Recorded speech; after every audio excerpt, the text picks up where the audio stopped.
السلام عليكم ورحمة الله. معانا مكنسة بيناسونيك صوتها الشكوى صوتها عالي. احنا هنحدد عن طريق الصوت وازاي هنصلحها. نسمع الصوت.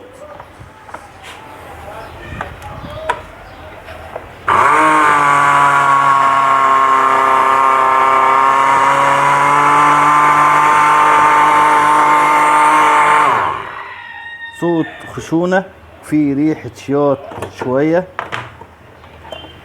احنا كده مشكلة عندنا بلي او الشربون. هنفتح مع بعض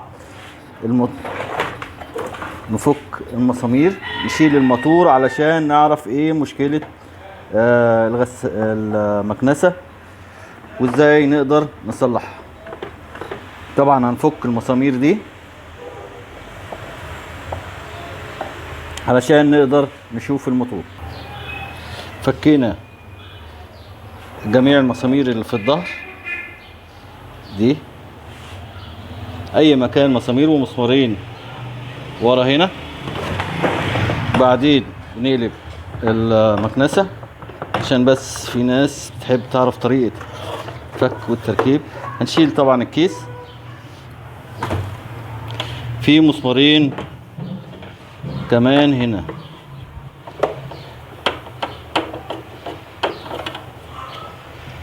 اهو، مسمار هنا ومسمار هنا عند المكنسة. دول بيبقوا في النص اللي ماسكين المكنسة. كمان في اخر مسمار بيكون في المكان ده اهو.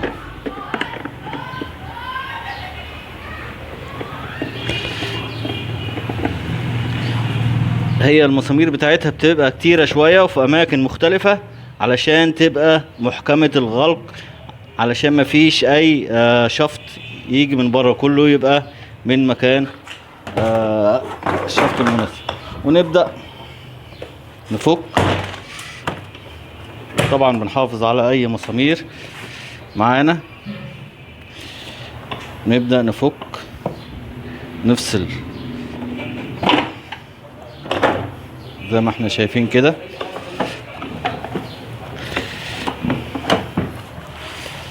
نفصل عن بعض.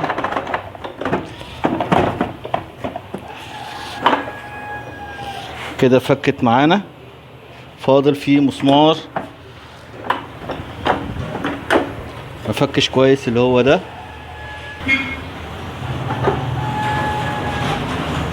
زي ما احنا شايفين يا جماعة. اهم حاجة بس نخلي بالنا من المسامير واحنا فكينا ازاي، عشان واحنا بنجمع. الجوان ده مهم جدا. نفصل الجزء ده هنا، موتور المكنسة احنا عايزين نفكه. برضو بيكون ليه مسامير اهو واهو. بنفكها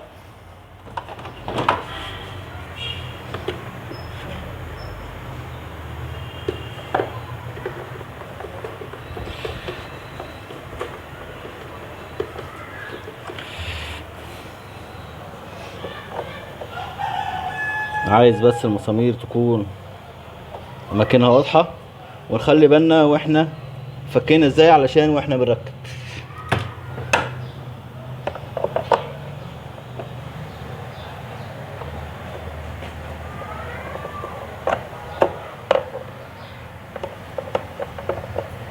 طبعا بيظهر لنا مكان الكهرباء، لو في اي اعطال في الكهرباء برضو هنفك نفس الحكاية. لو مش وصل لها كهرباء خالص ممكن يكون الزرار دوت او في اي حاجة تانية، سلك فاصل او اي حاجة. كده احنا فكينا. نبدأ نشيل اهو. ده الموتور يا جماعة.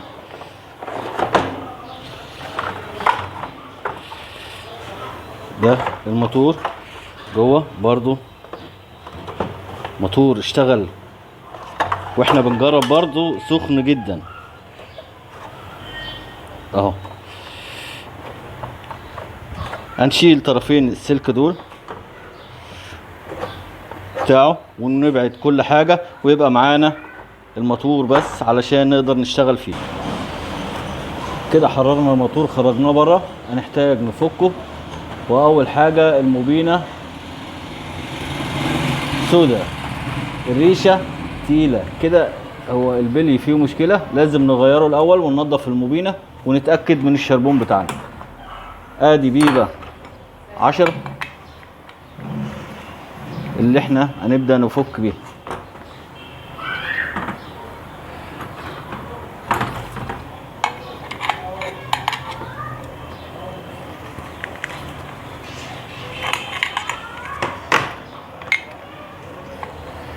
اول حاجه بتتفك الصاموله دي، الموتور بيخرج لبره، الجزء ده بيخرج لبره. برضو نحافظ على الصاموله والورده.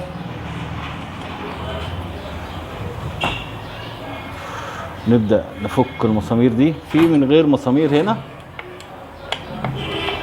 بيبقى كبس بيتفك عادي، لكن في مسامير نفكها عشان الدنيا تبقى سهله معانا. نحافظ على المسامير، يعني انا ممكن مش جايب علبه ولا اي حاجه بعينهم فيها، لكن عندي بديل، لو مسمار ضاع ولا حاجه مني اقدر اجيب غيره.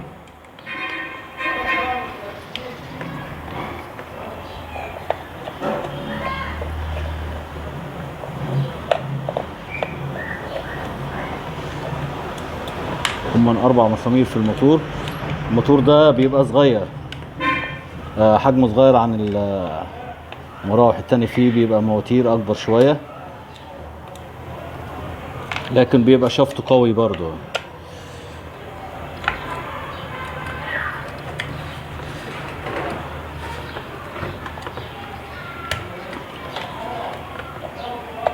ادي اخر مسمار.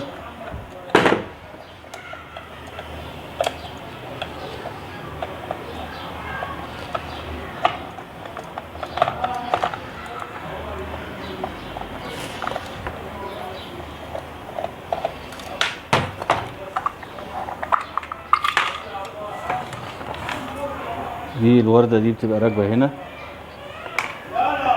زي ما احنا شايفين البلي اهو، ده بايظ خالص، بايظ خالص يعني بيتحرك معانا مش مظبوط. في بلية تانية كمان هنطلعها، هنخرج الجزء ده بدقة بسيطة هنا كده،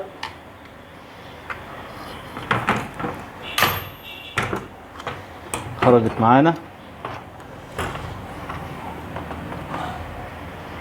دي كويسة بس هنغيرها برضو بواحدة اصلية بحيث ان الاتنين يبقوا جداد وكويسين.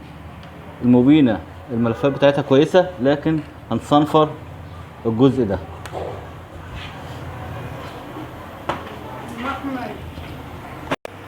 كده غيرنا البلي وكل حاجة، هنبدأ نشوف الصوت ونقارن الشفط.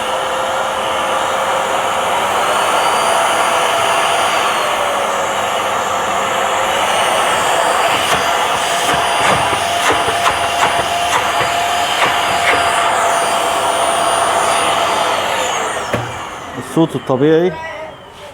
ما تنساش تشترك في القناة وتدعمنا بلايك وقول لنا رأيك او استفسارك في التعليقات.